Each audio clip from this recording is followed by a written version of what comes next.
Pits. And thanks to everyone at the Danforth Music Hall in Toronto and the McIntyre Performing Arts Centre in Hamilton. This is CBC Radio 1, 990 AM, 89.3 FM in Winnipeg. Plants are the ultimate unknown. They're these little aliens that we hardly know anything about. Research shows that plants can communicate, interpret sound and touch, and engage in social behavior. But does that make them intelligent? Science journalist Zoe Schlanger says it's a controversial concept. Probably the most central reason it's controversial is because plants don't have brains. Plant intelligence? On the Sunday Magazine, Sunday morning at 9:30 in Newfoundland, and on demand on CBC Listen. You know the feeling of finding a really good podcast? Or the feeling of someone always being there, like your favorite radio show? Stream CBC Podcasts, CBC Music, and CBC Radio anytime, anywhere.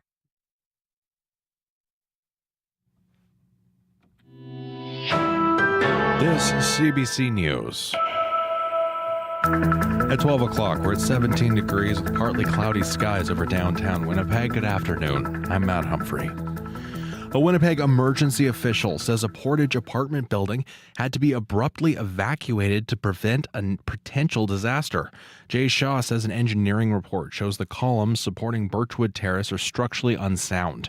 Shaw says around 250 people live in the 171 suites. The concern right now is that the structural engineers have advised us that the building potentially is unsafe due to the structural integrity of those columns. And their recommendation from a life and safety perspective is to evacuate the building. Shaw says neighboring buildings are on notice in case anything happens with the Birchwood building, and displaced people are being helped with supports and services. Winnipeg police had a 3-acre area to search at Brady landfill after discovering Rebecca Contois' remains in a garbage bin. That's according to Constable Brian Newman, who testified today at the first-degree murder trial of serial killer Jeremy Skibicki. It took days to find Contois' remains in the landfill. He also said Morgan Harris's body was placed in a bin on May 3rd, just after midnight, and Mercedes Myron's remains were left in the same bin 3 days later, around 2:30 a.m. And that wasn't taken to a landfill until 2 weeks later. Newman said police didn't realize that until late June. Skibicki has admitted to killing Contois, Myron, and Harris. Also, a fourth unidentified woman given the name Mashkode Bisha-Ikwe Iban. His defense team plans to argue he wasn't criminally responsible due to mental illness. Premier Wab Kinew promised months ago to bring doctors back to Carberry. Today, he delivered on that promise. The CBC's Ian Fraze is there. The town of Carberry hasn't had a doctor since August of last year, but now that's changing. The Premier and Health Minister visited Carberry to celebrate the hiring of 3 doctors.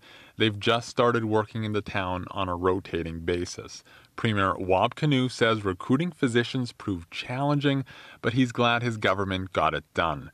Because of the new doctors, Carberry can now reopen its emergency department. People who live here are thrilled. Dozens showed their appreciation, applauding throughout the news conference. One person even gifted the visiting politicians some cookies. The health minister hopes to staff up other rural hospitals. Last year, 4 ERs closed in rural Manitoba. Ian Fraze, CBC News, Carberry. Parks Canada is defending its decision to close Clear Lake to boating this summer. Riding Mountain Park staff are determining if the zebra mussels discovered in the lake late last year can be eradicated. The park's Damian Wall, says there's a lot at stake. If zebra mussels become established in Clear Lake, they will eventually make it all the way to the Forks in downtown Winnipeg. Along the way, they will have a cost for people and the environment. They will affect industry, agriculture, recreation, flood protection, and the drinking water supply for tens of thousands of Manitobans. Wall says boats, sailboats, canoes, kayaks, stand-up paddleboards, kiteboards, or any other personal watercraft are not allowed on Clear Lake, although swimming and fishing from shores and docks is allowed. Another warning today for Manitobans to watch out for ticks. The province has mild winters and climate change means the blood-sucking parasites are expanding their territory. Veterinarian Jonas Watson says he's been prescribing tick medication way earlier than previous years. If you're out in areas where ticks are prevalent, like areas with tall grass or next to rivers and that sort of thing, be vigilant about watching for ticks on your pets when you get home. Do a good tick screening and make sure that everybody stays safe. Ticks can carry diseases dangerous to animals and humans, including Lyme disease, and you can protect yourself by wearing long pants and sleeves, sticking to the center of walking trails, and using tick repellent. More than 90,000 jobs were added to the Canadian economy last month. It's a hiring boost few analysts had predicted, but with many of the jobs being seasonal, the country's unemployment rate holds steady at 6.1%. This is the final look at the state of the labor market ahead of the Bank of Canada's interest rate decision next month. Ukrainian officials say a major Russian ground offensive has been turned back in northern Ukraine. Україна зустріла їх там нашими військами. That's Ukrainian President Volodymyr Zelensky saying Russian troops attempted to break through Ukraine's defenses in the Kharkiv region. Zelensky says Kyiv, the capital, was prepared and responded with troops and artillery. Reserve units were also rushed to the area. Up until now, Russia's ground attacks have been focused further south. Moscow appears eager to take advantage of Ukraine's ammunition shortage caused by a pause in Western aid. And the United Nations General Assembly has voted by a wide margin to grant new rights and privileges to Palestine. And in passing today's motion, the General Assembly calls on the Security Council to reconsider a Palestinian request to become a full member of the United Nations. Israel's foreign minister calls today's vote absurd and a prize for Hamas. In Winnipeg, mainly sunny, windy as well today, high around 20 degrees. Brandon, a mixed sun and cloud and windy, a high of 20. Dauphin, windy with a few clouds, high of 21. Flin Flon, partly cloudy, high of 18. Thompson, mainly sunny, a high of 18. And in Churchill, you have a chance of drizzle and windy today with a high around +4.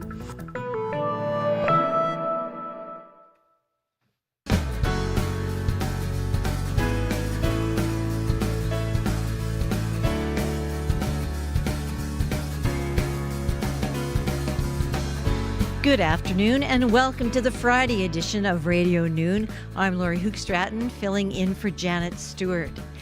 Lots for you on the show today. Of course, Mother's Day is on Sunday, and a mother and family photographer says that she wants families to be themselves for photographs, and we want to hear about your mom moments. We want you to call in. Tell us about your favorite photographs or your favorite memories. Give us something about mom. That's after the 12:30 news. And still speaking of Mother's Day, a special event in Great Falls, north of Lac du Bonnet. Kids help pick out presents for their moms at the Kids Snowflake Mother's Day Bazaar. But first up, what will a personal watercraft ban mean for tourism at Clear Lake? We'll ask a business owner.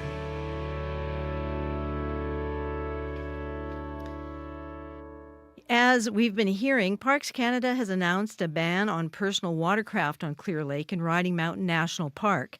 This includes motorized boats and human-powered vessels such as canoes, kayaks, and stand-up paddleboards. The ban will be in place for as long as it takes to establish whether a population of zebra mussels has been established in Clear Lake. Back in November, Parks Canada officials removed a clump of live zebra mussels from the lake.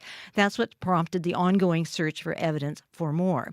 Damien Wall is an External Relations Manager with Parks Canada. He told reporters earlier today what enforcement of the ban will look like and what the park has heard from local businesses. We will have monitoring ongoing, not just at Clear Lake, but the other locations throughout the park as well. You know the secret places, so do we. We know where those places are, and we'll be taking steps to make sure that information's put up, letting people know, letting visitors know when they get there what's allowed and what's not. We'll also be taking steps for having additional staff or having staff, that will be monitoring and paying attention to those locations. As for potential ramifications should somebody choose to ignore the requirements, we would start with the conversation as we always do, but there is a potential there for fines under the Canada National Parks Act. We've had a lot of conversations with different business owners around the park, not just within the park, but outside the park and provincially as well. And we're hearing a lot of different things. I mean, certainly we've heard from some who are concerned about the potential impact on their business, and others we've heard who have expressed support for taking actions to keep zebra mussels out of the lake. I think what's important to remember here is that, that we're just at the beginning of this season. We know that if zebra mussels do invade Clear Lake, they will make their way downstream, and they'll have an impact economically and environmentally all the way from Clear Lake to the Forks in downtown Winnipeg. And if they become established, that is a permanent cost. So we have taken that into consideration with our decision here. Damien Wall is an external relations manager with Parks Canada. Tourism and boating is the mainstay of the lakeside town of Wasagaming, so restricting boats on the lake this summer is bound to have an effect. Carly McRae owns 3 businesses there: the Lake House, Arrowhead Family Resort, and Danceland. That's an event center. Good afternoon, Carly. Good afternoon. Thanks for having me. So what's your reaction to this announcement banning personal watercraft for the time being? I would say, of course, we're concerned with this announcement, but today I really want to get the message out that as a community and as a business owner, we really want to encourage Parks Canada to reach out and connect with all stakeholders to come up with a solution, a long-term solution to this problem that addresses, of course, a healthy Clear Lake, a healthy downstream watershed, but also considers the ramifications of restrictions like this and how we're able to allow Canadians access to Clear Lake while also protecting the health of the waterways within Riding Mountain National Park and throughout the province. And have you been in touch with Parks Canada lately? We found out through the media release, just like everyone else, about this decision. Of course, there have been rumblings that this would happen. But again, we're really hopeful that this will be an opportunity for Parks Canada to engage with local business owners, with the Tourism Industry Association for Manitoba, with Indigenous tourism operators in Riding Mountain National Park, and with other stakeholder groups to sit down and come up with a long-term plan and a long-term solution that allows access to Clear Lake for future generations.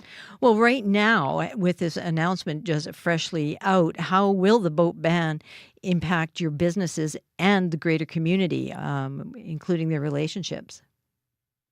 So we're, of course, concerned. We're, a small business owners in the community. I was born and raised on the eastern boundary of Riding Mountain National Park, and I've spent my life here exploring the backcountry, fishing in Clear Lake.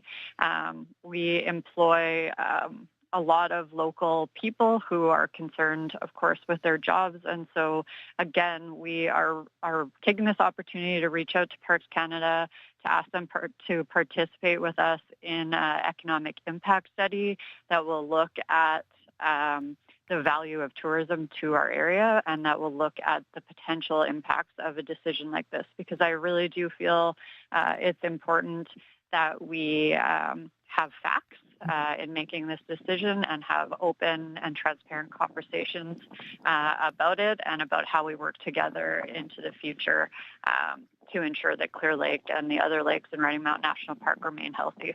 Well, and as you said yourself, there have been rumblings about a boat ban coming for a while now. Have you been tracking cancellations at all? Yeah, we began tracking cancellations when we heard that there would be a consideration for potential changes to watercraft access to Clear Lake. As many people know, Clear Lake really is the draw for Riding Mountain National Park. There, as the mountains would be in other national parks. So yeah, we began tracking that data and are definitely seeing a softening in bookings and some cancellations as a result. But Again, today I want to focus on the future and on how we can work together with Parks Canada to continue to encourage people to visit and to swim in Clear Lake and to fish from the shores and to access all of the other amazing things that there are to see and do in Riding Mountain National Park. And what kind of solutions did you have in mind that you would like to see put in place, given the collaboration?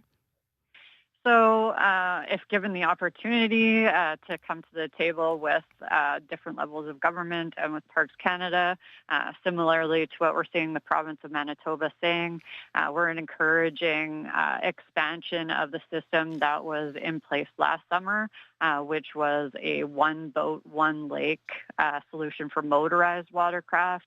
I think there is opportunity for us to look at ways to implement a similar system for personal watercraft that would stay in only on Clear Lake or be used only on Clear Lake and not be used on other water bodies. I think it's a solution that could be considered province-wide to prevent spread of aquatic invasive species through other lakes and water bodies. And I think it's a really proactive thing that all levels of government and the community could get behind. And what are other businesses saying? There's obviously everyone is still processing because this is really new information. And so I don't want to comment on behalf of other business owners, but of course, we're all deeply concerned with the health of Clear Lake and our ability to continue to operate in this community for generations to come. Well, and Carly, before I let you go, what's next for you? Is there anything you're planning to try to do to minimize the impact on your businesses?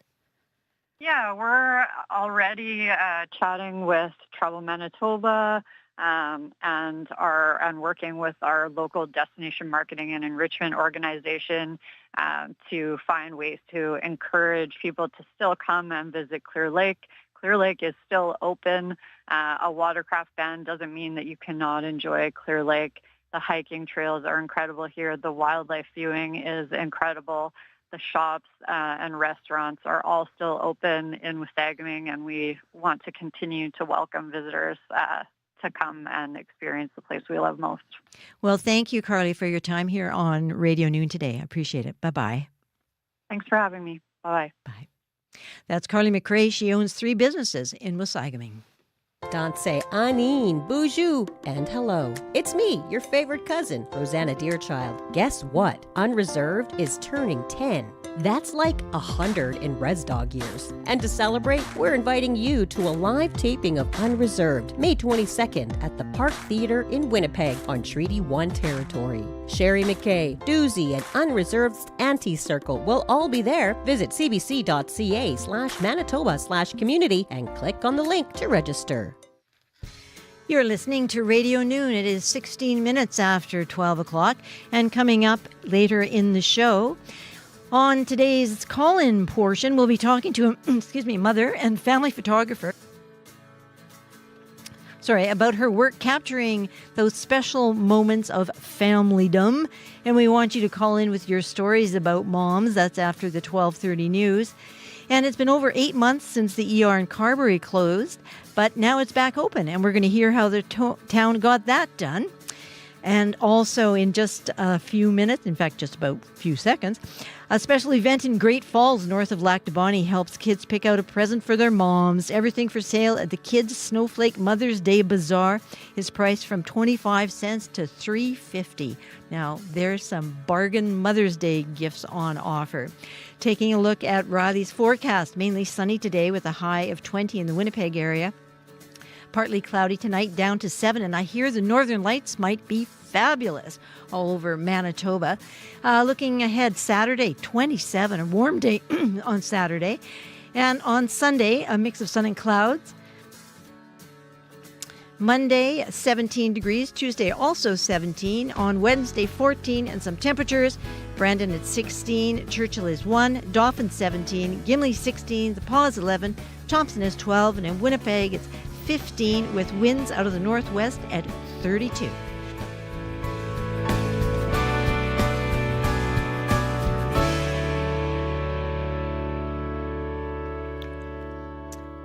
As we've been saying, Mother's Day is on Sunday, and a lot of kids are looking for a special present that they can afford with their allowance. The Kids Snowflake Mother's Day Bazaar is just what they're looking for. Joining us to tell us more is organizer Melissa Bourgeois. Hello. Hi. So, Melissa, tell us about the Kids Snowflake Mother's Day Bazaar. How does it work? The children and their families would come to the bazaar. We have a room for our adults to enjoy beverages or purchase some sweet treats while they're waiting. And then the kids get to come shopping. They get their own assistant who would carry their parcels for them or help them with their money exchange so that they, account out their money correctly, or if they're having to work within a budget, they're able to help them manage their budget to effectively get gifts for everyone on their list. And they go through. I'm sorry. No, go ahead. And everything is, individually packaged and priced, so it's like coming to a store for children. That sounds amazing. But what do you mean by assistants? Each kid gets their assistant. Who are the assistants? They are local community volunteers. We call them our angels, who are willing to help, and they'll carry their shopping bag. So once they've made a purchase, they can carry their purchases, so their hands are free to continue looking as they go. Well, any shopper would appreciate that. It sounds fantastic. So do they help them with prompting, what's your mom like or something like that? Do they guide them in any way? You can ask what they like if someone's not sure what to get. If we happen to know that we may have some things with butterflies, because everything is not, we don't have a butterfly section, so it would be randomly throughout. Then they may be able to say, "Oh, I did see something with butterflies over here," but we are not allowed to coerce them or right. They make all their own decisions, but we can certainly help them find something. If Star Wars is what we're looking for, we could say, "Oh, we have a Star Wars book or a Star Wars mug." Right. And then be able to help them find it, because we have got about 20 tables set up full of items. So sometimes when you're looking for it, it's hard to find that one item you saw the first time. Sure. Yeah. Well, so tell me about some of the items. 20 tables of stuff? What kind of stuff? We have everything. We've got jewelry. We have beauty products, lotions or, bubble bath, perfumes. We have got some gift baskets. We've got fondues and glassware. Where did it all come from? Everything is donated from businesses or people. Everything is donated. It must be, 20 tables of merchandise. It must be quite the job to get it all out there. The prep must be huge. It is. Yeah. We have an amazing team of angels that come together and package everything, and it's all done with curly ribbons and get it priced. And oh, that's fantastic. And how do you decide on the prices? Did everybody just go, I think, $1 or 25 cents? Are there guidelines? Yeah, we try to look at it, and then, of course, something that we would consider of higher value in the adult world would be a higher value item when we price it. Yeah. All the way up to $3.50, I hear. Yeah, $3.50. You're right. Yeah. So why is it important to give children a chance to shop for their moms using their own money? To the kids, it means everything to be able to shop on their own. They're able to think about the people that they're buying the gift for and find that something that to them means the world, that they know they're going to love it, even though it may not be something we would pick for that person. Mm-hmm. They'll have a special memory attached to it, or they'll know that, they see them doing this often and they think that would be really great for them. And so they get to do that independent decision making, and it allows them to be thinking about, spending within a budget and learning the value of money, right? And how things cost money. Yeah. And, they're learning about gift giving and making thoughtful choices. And I wonder they're so proud when they're done. Are they? Yeah. Oh, they just leave beaming and thrilled with all their little treasures that they were able to find and know that they're giving it to someone they love. Well, it's kind of like when you, make the old popsicle stick container or something. It's something really where they've had to put some thought into it. And the whole time they're shopping, they're thinking of that person that they're giving it to. Absolutely. I wonder how many of them, this sometimes happens in the adult world, where you'll get a present from somebody and it's what they would have loved, not necessarily you. We do have our littler kids. Yeah. Definitely shop with their heart in their on their sleeve, and they think, my dad would love this tractor. Yeah, this dinosaur. Yeah. He's going to play with this all the time. It's spectacular. But then, it's cute to see as they come back over the years, and as they're growing up, their choices change. Right. Right, Yeah. and they become more defined, and it's neat to see that growth in them as well. Well, I guess that is a developmental thing. They are actually separating and can see their parents as people. Actually, you never do that, but sort of as people, right? Right. Yeah. Exactly. And I mentioned, your top price of $350. You keep the prices low, and why is that important? It's important because we want it to be available to everyone. Mm-hmm. Every child, no matter what their situation or their budget. We have some children that save their allowance or ask to do extra odd jobs, and they save their coins so that they just want to bring their money when they come and use their money to make their purchases. And then they feel very proud and independent in doing that. Sure. So we definitely don't want to be outpricing them from coming, to be able to have this experience on their own. Right. Now, you also hold these markets for other holidays, don't you? We do. Yeah. We have one for Father's Day, and we have a 2-day event at Christmas time. And where does the money go? All of the money stays in our local area. So we service, Southeast Manitoba. And so we are located in the Great Falls Hall. And so the money stays in this area. We have 2 bursary awards currently. And then, for example, after COVID, the pool in the Pine Falls closed. So there was an organization that wanted to get swimming lessons up and running at the beach because we're in the Winnipeg River system. And so we contributed money to that organization to get swimming lessons up and running. And now they provide swimming lessons to over 100 kids every summer. Wow. Well, it's just been really great to talk to you, Melissa. Thanks very much for telling us about the market. Thank you so much for having us. All right. Bye-bye. Bye. Melissa Bourgeois is one of the organizers of the Kids Snowflake Mother's Day Bazaar. It's happening tomorrow from 10 to 1 at the Great Falls Community Hall, and you can find out more at kidssnowflakebazaar.com.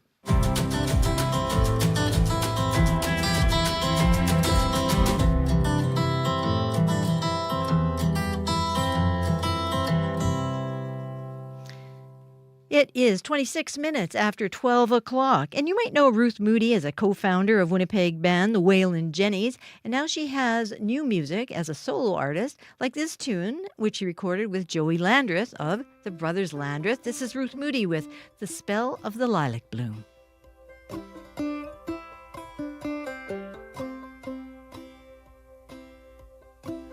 Something happens when it feels so right. You're wide awake, dreaming in the middle of the night.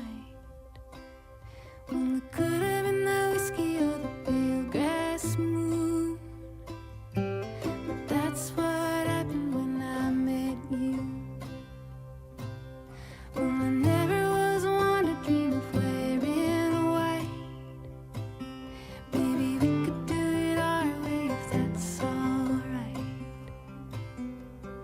Right on the way until we get where we're going to. Doesn't matter where, as long as it's with you.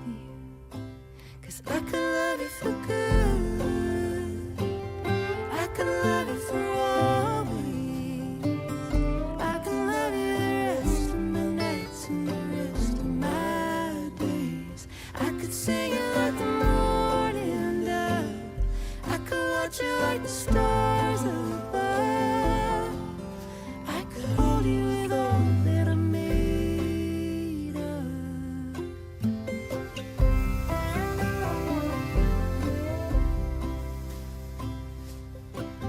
Won't you take me to the old dance hall? Got a lifetime to figure it out. Just wanna sway in your arms so I don't forget.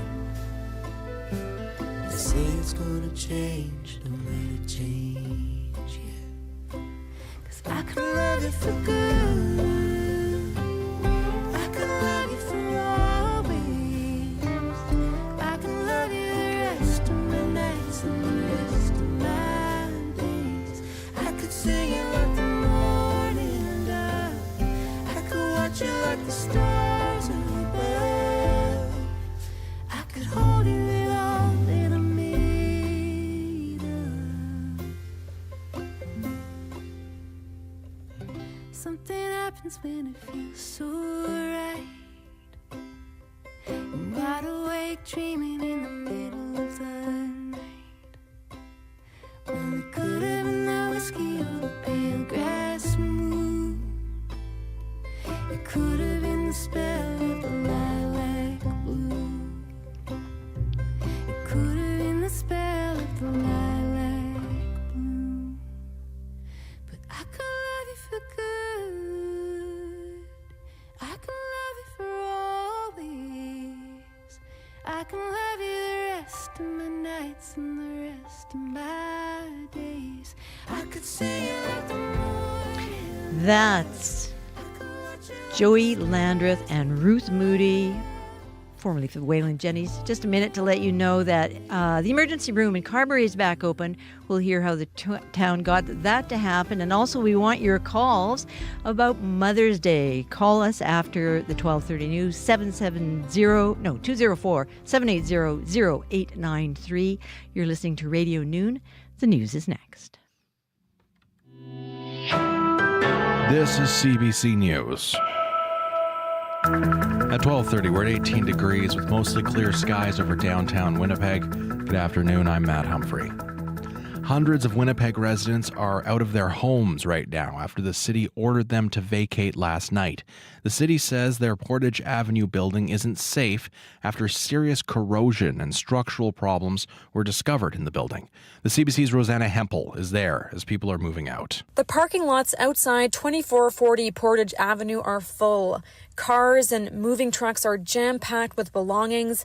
Residents here are confused, exhausted, and frustrated, grabbing everything they can from the apartments they have to leave behind. There are young families and seniors who live here. Some seniors aren't moved out yet or are leaving their furniture behind. One family told us they found out last night that they'd have to move. They frantically got a moving truck and have been packing 2 apartments worth of possessions all night. They haven't slept. They told us they have a lot of unanswered questions. They're hoping to get clarity from city officials at a meeting planned for tenants at 3 this afternoon. Rosanna Hempel, CBC News, Winnipeg. As Lori mentioned, the emergency department at Carberry Health Centre has reopened. Premier Wab Canoe says it's thanks to the hiring of 3 new physicians. And starting today, Canoe says they'll work in the community on a rotating basis. He says he was in Carberry, today to make the announcement. He made the announcement on location. The experience of bringing an emergency department back to Carberry has taught our team so many lessons. And this is going to help us serve communities across rural Manitoba. Canoe says the people will be able to make appointments to see the doctors, who will also provide inpatient care at the health centre and to those living in the community's long-term care facility. And spring came to Manitoba early this year, and so did ticks. The province is asking people to watch out for the parasites as the mild weather leads to an early start to tick season. Entomologist Taz Stewart says everyone should be taking precautions before heading outdoors. Well, ticks can, and it's not just the deer tick, other ticks can carry pathogens which could cause illness. And so using protective products like DEET is very, very important, and doing your tick check. So got to say it right. Not a tick talk, a tick check. Stewart says young ticks are more active in the spring and harder to spot than adult ticks. He says people should use tweezers to remove them. And Stewart also recommends taking a picture of the parasite and submitting it to the e-tick website so it can be properly ID'd. And that's your CBC News from Winnipeg. Thanks, Matt. Have you been in Manitoba long enough to have a wood tick? A wood tick? They have them in BC, in the bush, too. Oh, of course they do. Yeah. But have you had a prairie wood tick? This is what I'm getting at. I haven't had the pleasure. Not yet. Just you wait. I should go check out that e-tick website. You should. It's terrifying. All right. So we got to stay alert. I'll go do that right now. Thank you very much, Matt. Back soon. That's Matt Humphrey with the CBC News, and now joined by Riley Lachuk, weather specialist. How are you on wood ticks, Riley? Exactly. I grew up on the farm, so I get it. So you get it. I know all about it. And now you stay on pavement all the time.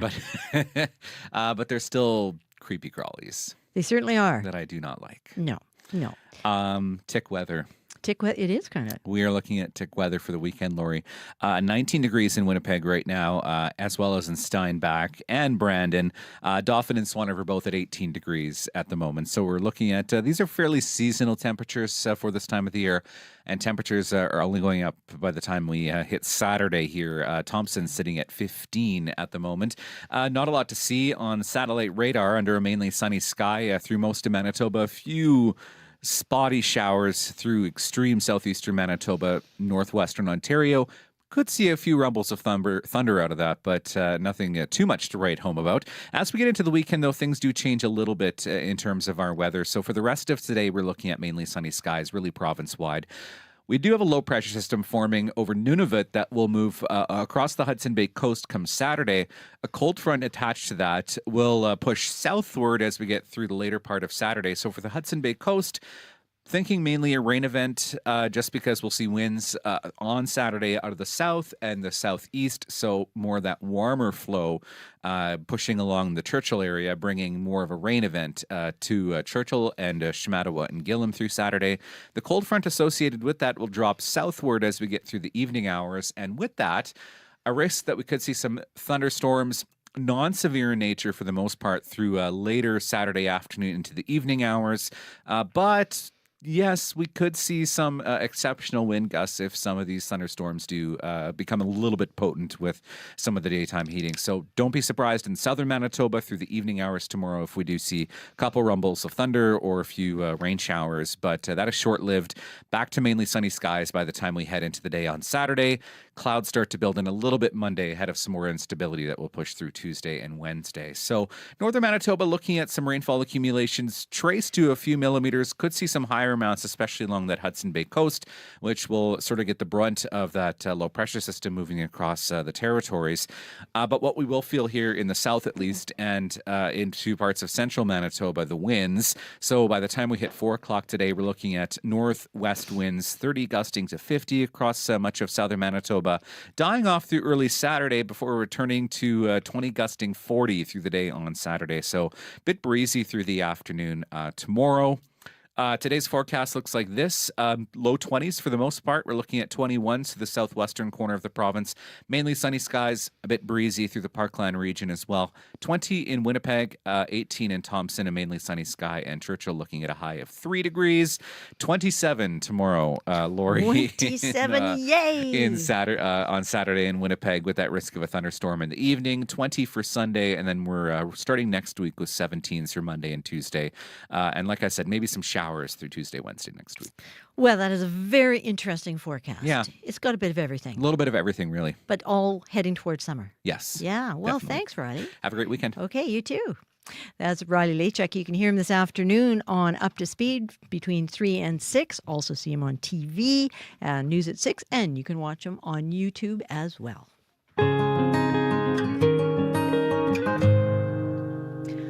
And I should just mention that we're going to have our Mother's Day call-in. So I want you to give us a call at 780-0893, 1-800-268-5483 if you have something to say about being a mom, if you're a mom, memories of mom, and especially maybe photographs with you or your mom, because we will be speaking with Maddie Fraser, who is a family photographer from Morden, and a mom.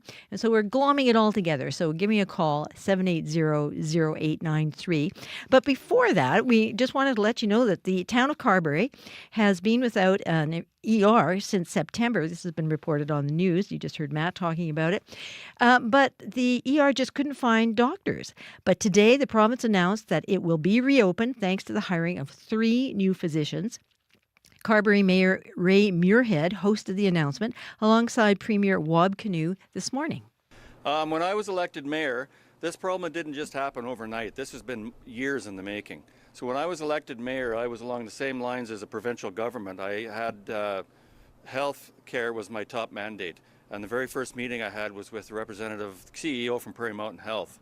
And yes, it was the squeaky wheel. That's how you get yourself on the map. I'm not saying we're any better or any worse than any other community out there, but you have to get your name out there.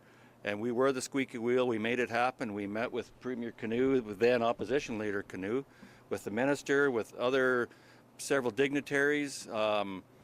Partway through the process, I met with Dr. Maharaj, and he's been very instrumental in helping us. And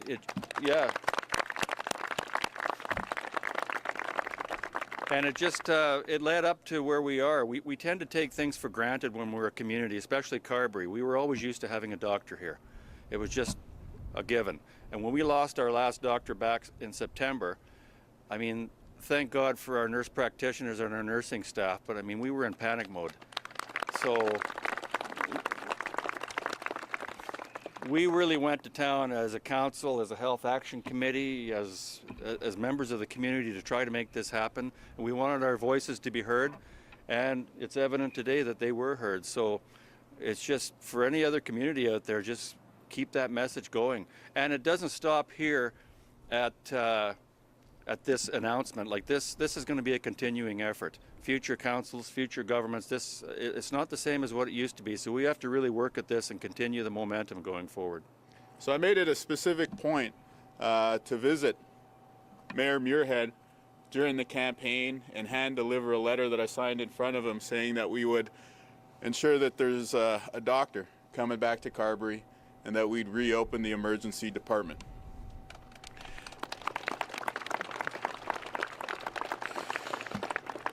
So we're making good on that commitment. But I want to tell you how much I've learned since that day last early fall, late summer, when I made that commitment. How little did I know of the challenge that communities like yours face when it comes to healthcare. At that time, I signed the letter and I figured, oh yeah, we'll go win the election, make a few phone calls, and boom, we'll have a doctor in Carberry just like that.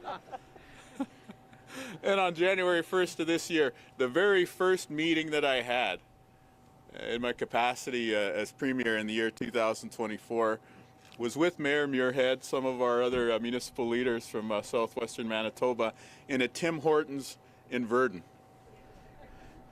And Mayor Muirhead said, about that letter, we're still waiting for the doctor and we're still waiting for the emergency department. And I said, well, you know, our team has made a very ambitious commitment. We want to hire 100 physicians this year, 400 physicians over the next 5 years in Manitoba. And if we can't find a doctor for Carberry, I don't know how we're going to hit those other targets as well, too. And Mayor Muirhead, to his credit, you know, didn't pile on, but he gave me one of these. He's like, yeah, that's what we're saying, kind of thing. But the acknowledgement that he made to the members of the Health Action Committee and to some of the folks who work in our provincial team, I think it deserves all of us to really single that out and really reinforce that. We have seen firsthand now in the efforts to reopen your emergency department just how much effort and how much work comes from the grassroots. And it really is heartwarming and awe-inspiring to see those local efforts. So today we're making an announcement, but this is your announcement. This is the people of Carberry's announcement. You own this.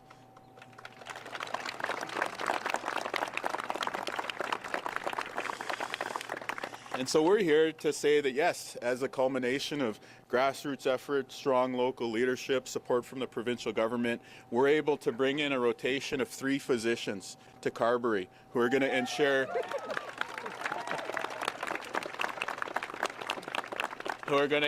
that there's an emergency department here for you, should you need it. And also, at the same time, that they'll be able to visit in the personal care setting and deliver care for seniors here in Carberry. That was Premier Wab Canoe alongside Carberry Mayor Ray Muirhead announcing the town's newly reopened ER earlier today.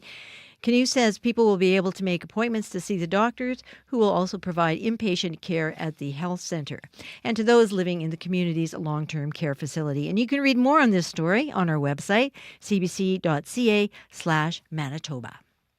You're listening to Radio Noon. It is 17 minutes before 1 o'clock, and now we get to our Mother's Day call-in show. Looking forward to this. And it is Mother's Day, and I'm just going to broadly say, if you have anything to say about your mother, good, of course, do call in 780-0893 or 1-800-268-5483. We want to celebrate mums. And we're asking you if you have a story, apocryphal or not, about your mom. It could be something captured in your memory or in a photograph. Tell us about that awkward or favorite picture in the family album, or just give mom a shout out in real life. Maddie Fraser is a photographer. She's from Morden, and she's also a mom, and she's been photographing families since 2019. And she has lots of life experience to back up her expertise in many ways. And she joins us over Zoom. Hi, Maddie. Hello, how are you? I'm well. How are you? I'm doing good. I do need a note. I'm also a dog mom, and he's with me. So you might hear some barking in the back, but that's motherhood in all different forms, hey? That's it. It can be in all different forms. And that's what we were talking about, too. We want to hear about people's real moms or the person who is your heart mom in one way or another. Yeah. So listen, you're a family photographer. You take pictures of, everybody running about with small and large. So why is family photography important to you? Oh, as a mom myself, and I know my husband's listening right now, so I'm sure he's going to roll his eyes at this, but I am trying to take pictures at any second we can. And I love the memories that are captured through photography, and it's my career, and I love it. And I love sharing that with other moms too. I think just being able to capture, families go through so many different life stages, right? Like there's the newborn and then toddler, and there's just so many different things, as well as generational things that I think can be captured really beautifully through photography. And so I think it's always my little gift to other people, because I love my family and other families so much. And so I just found my passion there, and it's been a wonderful couple of years of being able to do it full time. And I know you recently had a child. Did you have mother-child photography done? Yeah. So he was born back in October of 2021. He is absolutely everything to us. He's our little miracle baby. We went through a little bit of infertility. So I also want to open it up if anybody wants to call and chat with that. I'm always an open book on our kind of struggles with that. But he's our little miracle baby that we welcomed back in 2021. Right. And since then, every April, right before Mother's Day, and it's kind of his 6 month, right before he turns again. And so I've been blessed to be able to get photos with him done every April, 3 years in a row now. And I think through getting my own galleries and seeing our little story and all the little moments I forget about, and then seeing that through photos instantly sparked my just love for wanting to do that for other moms. And so, yeah, I offer motherhood where it's just a mom and her babies, or I also family, anything, pretty much. You want your kiddos in a picture, come and bring the chaos to me. And I absolutely love it. Well, get in on this conversation if you have any comments or suggestions or questions or stories to tell us, or photographically related to or not. Give us a call, 204-780-0893. So, Maddie, what advice do you give families if they're booking a session with you, say if it's like the whole gang from the dog on? Yep. My favorite thing I tell people, and my clients know this, I always get a little spiel from me before they actually even come to their session. And I always say, I need you guys to know, my type of photography might be a little bit different than what you might see out there, or what the idea people have is.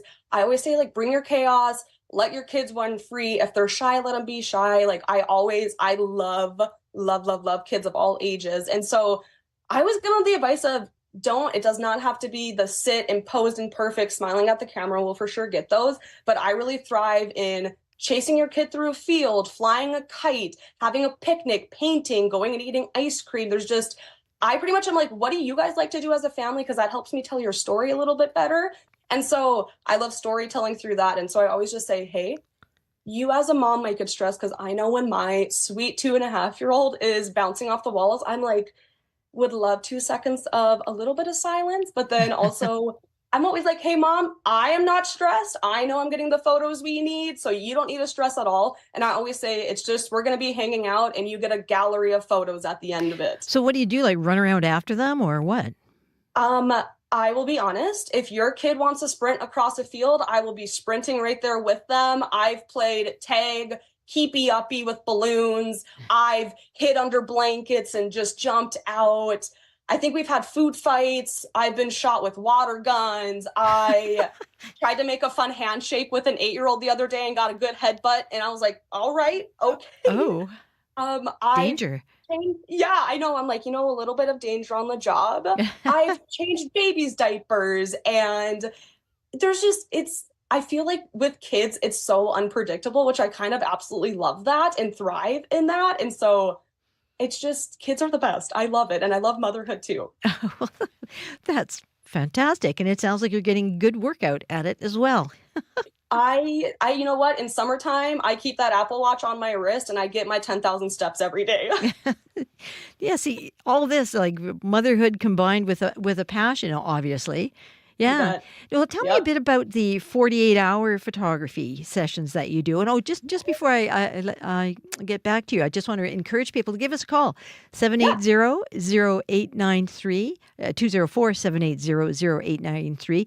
And tell us a bit about yourself as a mom or your favorite mom photograph, you and mom, or the shot that got away, or the long lost picture in the album. But yeah, so Maddie, tell me about the 48-hour photographs. That's with really little babies. Yes. So they're called Fresh 48, which is it's always within the first 48 hours of birth. And so that's either me or a girl from my team coming to the hospital or your home or wherever your baby was born. And we kind of capture those first 48 of like, I'm a mom and this always cracks me up, but like the diaper you have to wear after birth, or the first like breastfeed, or siblings meeting each other for the first time. And so it's always so beautiful, especially to be welcomed into those spaces within that first 48 hours, because it's such a sacred time. Your body just went through such a crazy experience. And so, I go to the hospital and just capture those little moments, the first bath, just all of the beauty that entails. And then, I also do like newborn if people want to do it after, but that first Fresh 48 is so fun because they're just so little and fresh, and you get to take in all the little details you've been thinking about for months. And so it's so fun. Now, I know this isn't an issue with newborns, but what I notice now is that because kids are photographed so much, either by themselves or by everybody else, that they just switch on this fake kind of smile. Yeah. So do you have any tips for avoiding that with your kids? You bet. I have tricks up my sleeve, and I try to make it as like, I try to almost interact with the kids as if it's a play date, and having a 2.5-year-old helps with that so much because I know how to distract. And so a lot of the times I'm bringing stuffed animals and like playing peekaboo behind my camera. I let kids take pictures on my camera to show them that it's not something scary. I encourage fart jokes. The other day I had a maternity session, and there was this 3-year-old little boy, and he just did not want to snuggle up to mom. And I said, hey, I think I hear baby farting in mom's belly. Can you hear that?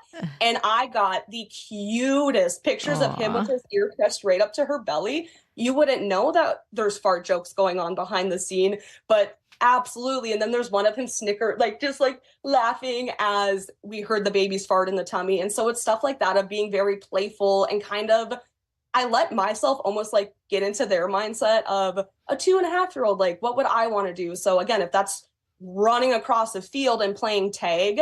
And then I know that moms and parents just in general want that. I always call it like the Christmas card or the fridge card, where they're looking straight at the camera, big smiles. And a lot of times how I get that, again, fart jokes, or I'll go, ooh, on the count of 3, we're going to do a funny face. But until 3, we have to do big smiles. And so they'll smile at me just waiting for that opportunity to do a funny face. And little do they know, I got the shot that I needed, but they get to have fun. So I try to make it very interactive so they don't feel like it's, oh, we're just taking pictures and have to sit here and we can't have fun. I'm like, absolutely not. Throw something at me if that's what we need. I just want to get the good pictures of those kids and like their little personalities to shine through. Well, that's the thing. Getting their personality to shine through is tough now because kids are photographed, because we all have, cameras on our phone, and it's a good weapon. I find little kids using, like, no, you're not taking my picture. I've already had my picture taken 37,000 times already today. But I also wanted to ask you, if you feel like talking about it. You said that you had some infertility issues before your child was born, and encouraged people to talk to you about them. And by the way, give us a call if you have anything to say on the topic of Mother's Day or motherhood, 204-780-0893. How was that for you, and how does that inform both your work and being a mom now? Yeah, it was, obviously anybody who's gone through it knows that it's a very just like heart-wrenching experience to go through. And I actually got diagnosed with some underlying issues. I have a weird thing where I get ovarian cysts. And so through just a lot of stuff that happened with that, I didn't know if I'd be able to biologically have my egg and have a biological child. And so even before I met my husband now, when we met, I kind of had to sit and be like, hey, just so you know, if we go forward with this or choose to walk forward, like I wanted to be very open and honest with him. Mm-hmm. And he is the greatest man ever. And so he was like, all right. And I was like, oh, okay. And so I think having him walk through that with me was such a grace. I'm a big emotion person. And so he helped level me a lot with that. But I think knowing that like heartache and like anxiety going to the doctors or anxiety going to ultrasounds or having holidays pass, like Mother's Day coming up, where you want a baby in your arms, but you might not have a baby in your arms, or you've been trying for your family. I mean, there's a million different umbrellas of infertility. And so I think me going through that myself and also working through therapy with my therapist to kind of go through those big emotions allows me the space to welcome parents in and celebrate their miracle babies or walk through that infertility with them, and even capturing some moments like that. I've also kind of along the lines of infertility or just more heartbreak that can come with wanting to grow your family is I've even had a lot of families who have babies that were born sleeping or who have lost like pregnancy, infant, child loss, stuff like that. And so along the lines of doing these beautiful family sessions, I also really encourage the heartache that might be the other side of that a lot of us like don't talk about or might not experience, but know it all too well. And so going into that and being able to take my own heartbreak and kind of shifting that into maybe the heavier moments or sessions I might do helps a lot. Cause I just want parents to know, like, you don't have to fall under this umbrella of you have crazy kids and they're here and we can play. It might be your child's in a wheelchair, or you might not have a child earthside that we can take photos with, but we can still celebrate them. Or I can come to you where your child is, or a bunch of different things. So I think having both the heartache of infertility, but experiencing the absolute bliss and just enjoyment that is having our miracle baby now helps me be able to shift my mindset into whatever the client in front of me needs. Yeah. Well, thank you very much for sharing your story, Maddie, and happy Mother's Day. Thanks for being with Thank us. you. Bye-bye. Thank you. That's Maddie Fraser. She is a family photographer based in Morden. And you're listening to Radio Noon. It's just coming up to a couple minutes before 1 o'clock. And Chloe Friesen is in the studio because Chloe is guest hosting on Up to Speed this afternoon. Hi, Chloe. Hi, Lori. We're going to keep the Mother's Day conversation going on Up to Speed. We're going to talk to two sisters who are both pregnant at the same time, and their mother. They got together to record a special cover of a Jan Arden song to celebrate Mother's Day. So we'll talk to them about the recording process, motherhood, and how music runs in the family. Are you a Jan Arden fan? I certainly am a Jan Arden fan. So you can probably guess what song it is then, hey? Well, I'm not that big a fan. Good Mother. Oh, Good Mother. They covered Good Got Mother. it. That's what I was going to say, Good Mother. Yes, yeah. yes. As opposed to... Yeah. So we'll talk to the three of them and we'll hear the song on Up to Speed. Oh, are they coming into the studio? We are going to have them by Zoom. Lana, one of the sisters, is so pregnant that she doesn't... This was my concern. Yes, that she's a little nervous about going out and about these days. Okay. So she's going to do it from home. Okay, I'm relieved to hear that. And we'll be listening. Thanks a lot, Chloe. Yeah, no problem. That's Chloe Friesen. She's hosting Up to Speed this afternoon from 3 till 6. And you can hear about the pregnant ladies and their mum and many other things as well. You're listening to the last few seconds actually, of Radio Noon. I'm Lori Hoogstraat, been filling in for Janet Stewart. It's been good fun, and lots of thanks, especially to Corey Funk and Dylan Longhurst and all the people that helped put this show together. And I'm sure we'll be talking again soon. Enjoy the day. Bye-bye.